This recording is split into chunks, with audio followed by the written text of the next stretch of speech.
చేస్తాను అని సంకలు గుద్దుకున్నాడు. అదే విధంగా నారా లోకేష్ గారు ట్విట్టర్ లో రోజు జబ్బాలు తెచ్చుకున్నారు, మేము మెగా డిఎస్సీ ఇచ్చామని. కడప గడ్డ నుంచి అడుగుతున్నా, ఇది మెగా డిఎస్సీనా లేక మెగా సేలా లేక నిరుద్యోగులకు మీరు చేస్తున్న మెగా మోసమా? మీరు చూసుకున్నట్టయితే ఒక అభ్యర్థి 10 రకాల ఉద్యోగ అవకాశానికి అర్హుడైతాడు. ఆ అర్హుడైన పక్షంలో వీళ్ళు నిర్మించినటువంటి ఏదైనా ఒక పోర్టల్లో ఆప్షన్స్ ని తప్పుగా పెట్టి ఆ అర్హులైన అభ్యర్థులకి ఉద్యోగం రానికుండా చేసినటువంటి ఘనత ఈ కూటమి ప్రభుత్వానికి. అందుకే ఈ కూటమి ప్రభుత్వానికి హైకోర్టు మెట్టు దెబ్బలు కొడుతున్నా కూడా వీళ్ళకి సిగ్గురానిది బతుకు. ఎందుకంటే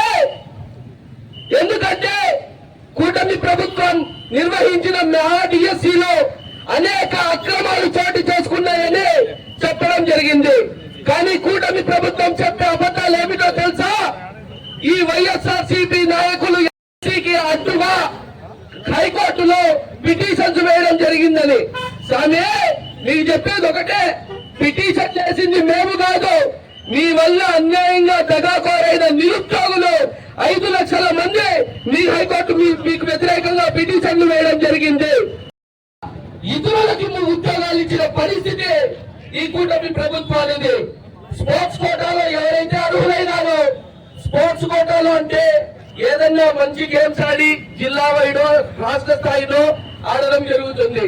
కానీ గోళీలు జిల్లా కోడీలో ఆడినటువంటి వాళ్ళకి బ్యాక్ డోర్ కింద వీళ్ళు ఉద్యోగాలు ఇచ్చినటువంటి ఘనత.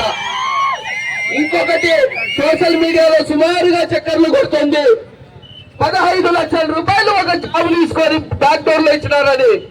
వీటన్నిటి కూడా హైకోర్టు ముటిక్కాయలు వేసి మరీ చెప్పింది, మీ ఇష్టారాజ్యంగా రూల్స్ పెట్టుకుంటే ఇది జరగదు.